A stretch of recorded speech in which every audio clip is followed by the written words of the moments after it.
कृष्ण का रहस्य केवल कृष्ण ही जानते थे, लेकिन अर्जुन उनका अतिशय प्रिय था।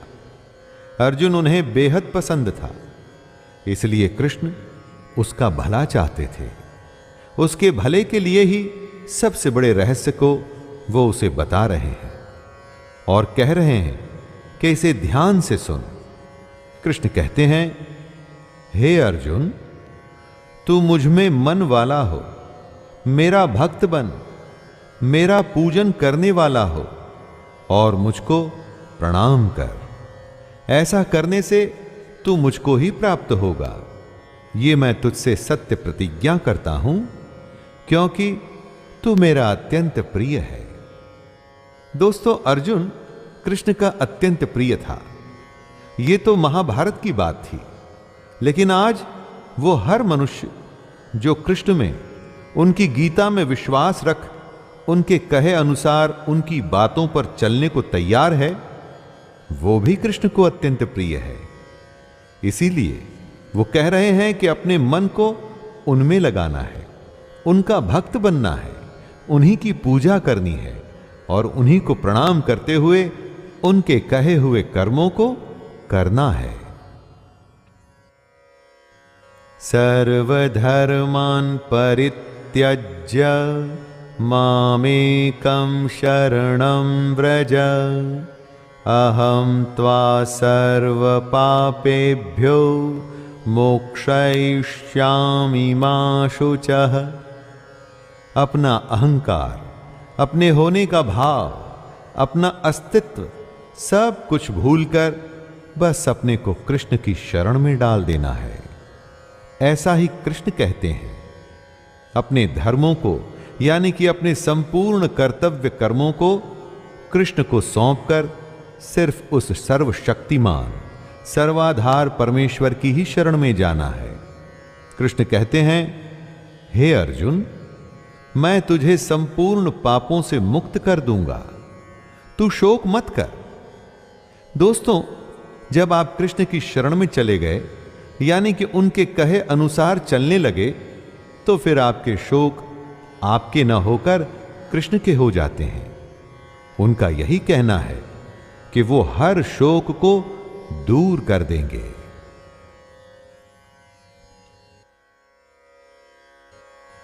इदं ते न तपस्काय न भक्ताय कदाचन न चाशु श्रूषवे वाच्यं न च मां योऽभ्यसूयते।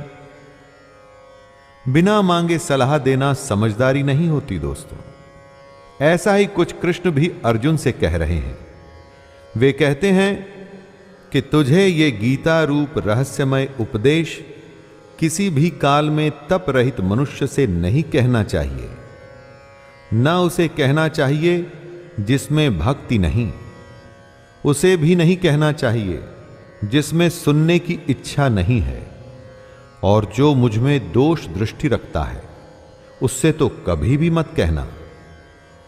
जो श्री कृष्ण के स्वरूप से इनकार करे, उसे क्या कृष्ण की महिमा बता के फायदा होगा? जो कृष्ण को नहीं मानता, उसे क्या गीता सुना के फायदा होगा? बिल्कुल भी नहीं। इसलिए ऐसे लोगों से गीता या गीता के ज्ञान की बात नहीं करनी चाहिए जो इसका सम्मान न कर सके, जिनमें समझ ना हो और जो ये सुनना ही न चाहते हों, उनसे भगवत गीता के बारे में बात करनी ही नहीं चाहिए।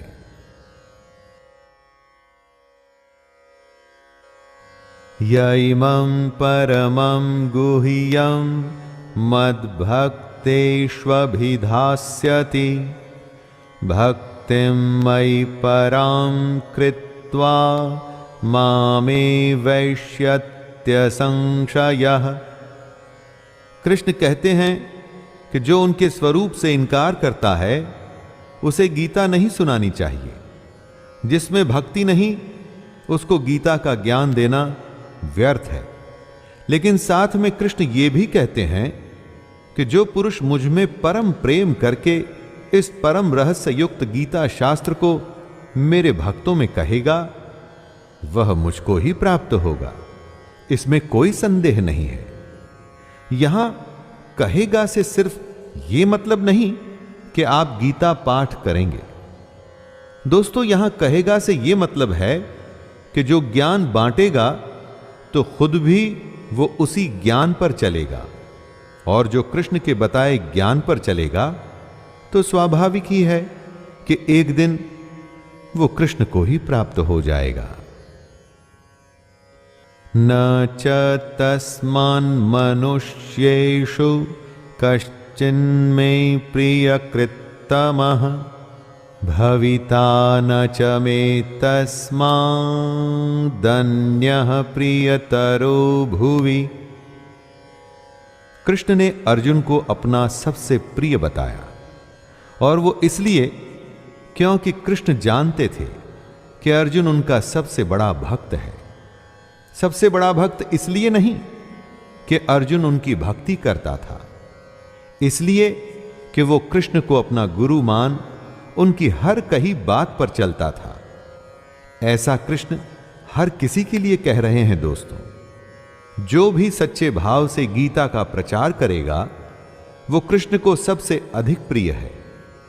जो भी गीता की कही बात पर चलकर औरों को ज्ञान और कर्म के पथ पर बढ़ाएगा, उससे अधिक कृष्ण को पूरे पृथ्वी भर में कोई भी प्रिय नहीं, और भविष्य में भी ऐसे भक्त से अधिक प्रिय कृष्ण को कोई नहीं होगा। अध्येष्यते च य इमं धर्म्यं संवादमावयोः ज्ञानयज्ञेन तेनाहम् इष्टः स्यामिति मे मतिः। कृष्ण कहते हैं कि जो पुरुष इस धर्ममय गीता यानी कि हम दोनों के संवाद रूप गीता शास्त्र को पढ़ेगा, उसके द्वारा भी मैं ज्ञान यज्ञ से पूजित होऊंगा, ऐसा मेरा मत है। गीता शास्त्र के पाठ की भी कितनी बड़ी महिमा है। सिर्फ पाठ करने से ही ज्ञान यज्ञ का लाभ मिल रहा है, और असल में यह सिर्फ पाठ नहीं है। गीता को पढ़ने से जो ज्ञान की तरंग हमारे मस्तिष्क को आंदोलित करती है, वो हमारे जीवन को बदलने के लिए बहुत है। गीता का पाठ यज्ञ है, और जिसका परिणाम ज्ञान है। ज्ञान की प्राप्ति के बाद सब कुछ संभव है। दोस्तों, श्रद्धावाननसूयश्च शृणुयादपि यो नरः सोऽपि मुक्तः शुभान् लोकान् प्राप्नुयात् पुण्यकर्मणाम्। जो गीता का पाठ करता है, इसे सुनाता है, उसको तो ज्ञान यज्ञ का लाभ होता ही है। लेकिन जो मनुष्य श्रद्धा युक्त और दोष दृष्टि से रहित होकर इस गीता शास्त्र को सुनता है, वह भी पापों से मुक्त होकर उत्तम कर्म करने वालों के श्रेष्ठ लोकों को प्राप्त होगा। और यह इसलिए क्योंकि जो सुन रहा है वो अपने चित्त में इन उपदेशों को ग्रहण कर रहा है। जो किसी कारण गीता की कही बातों पर चलने में असमर्थ है, अगर वो इसको सुनता भी है तो भी कृष्ण को ही प्राप्त होता है। यहां पर सबसे बड़ी बात है गीता के ज्ञान को अपने अंदर समाहित करना। वो कर्म करके हो, सन्यास से हो या हरि गीता सुन के हो, हर हालात में कृष्ण आपके साथ ही हैं। कच्चिदेतच्छ्रुतं पार्थ त्वयैकाग्रेण चेतसा कच्चिदज्ञानसम्मोहः प्रनष्टस्ते धनञ्जय। अर्जुन उवाच नष्टो मोहः स्मृतिर्लब्धा त्वप्रसादान्मयाच्युत स्थितोऽस्मि गतसन्देहः करिष्ये वचनं तव। सबसे बड़े ज्ञान, सबसे गोपनीय ज्ञान, जिसको आज तक किसी ने नहीं सुना था, ऐसे ज्ञान को बांटने के बाद कृष्ण अर्जुन से पूछते हैं, हे पार्थ, क्या इस गीता शास्त्र को तूने एकाग्र चित्त से श्रवण किया? हे धनंजय, क्या तेरा अज्ञान जनित मोह नष्ट हुआ? और इसी का उत्तर देते हुए अर्जुन कहते हैं, हे अच्युत, आपकी कृपा से मेरा मोह नष्ट हो गया और मैंने स्मृति प्राप्त कर ली है। अब मैं संशय रहित होकर स्थिर हूं, अतः आपकी आज्ञा का पालन करूंगा। दोस्तों, हमारे भारत की परंपरा थी स्मृति, यानी कि अपनी याद से ज्ञान आगे बांटा जाता था। इसीलिए अर्जुन कह रहे हैं कि उन्हें स्मृति प्राप्त हुई। इस स्मृति से, ज्ञान से उनका मोह नष्ट हुआ। इसी मोह के चलते अर्जुन ने अपने शस्त्र रख दिए थे और युद्ध करने से मना कर दिया था। लेकिन अब ज्ञान की प्राप्ति के बाद वो युद्ध करने को तैयार हैं। दर्पण पर से धूल हट गई है। अब यथार्थ सच्चाई स्पष्ट है और अर्जुन युद्ध के लिए तैयार हैं।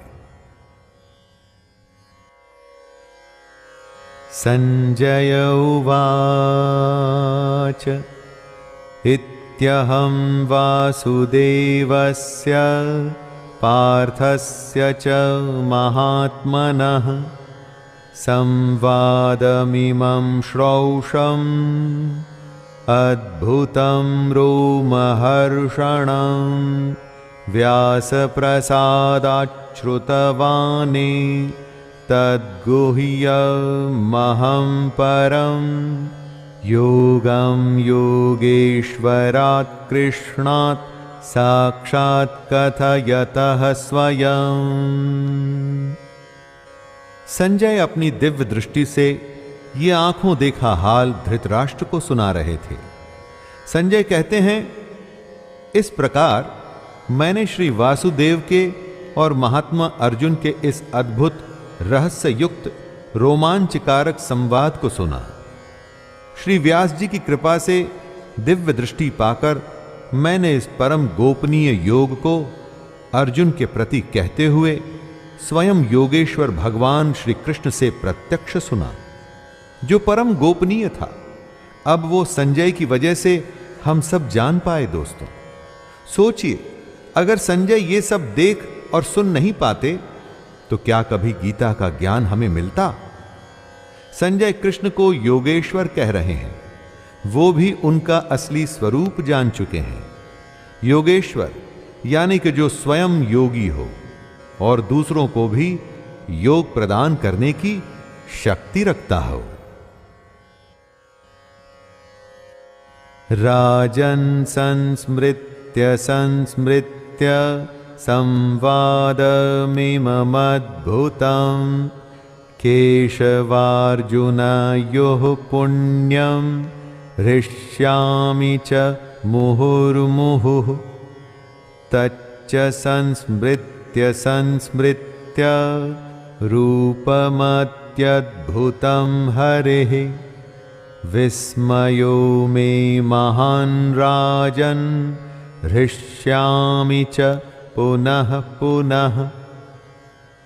संजय धृतराष्ट्र से कहते हैं, हे राजन, भगवान श्री कृष्ण और अर्जुन के इस रहस्य युक्त कल्याणकारक और अद्भुत संवाद को पुनः पुनः स्मरण करके मैं बार बार हर्षित हो रहा हूं।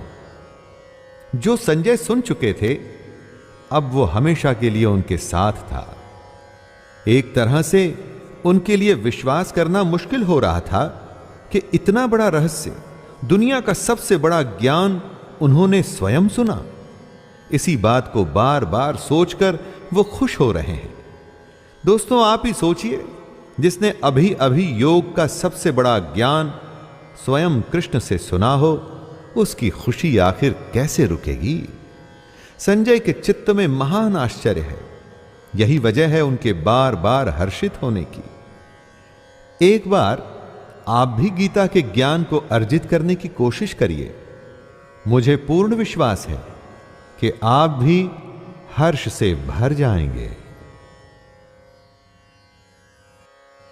यत्र योगेश्वरः कृष्णो यत्र पार्थो धनुर्धरः तत्र शिर्विजयो भूतिर्ध्रुवा नीतिर्मतिर्मम।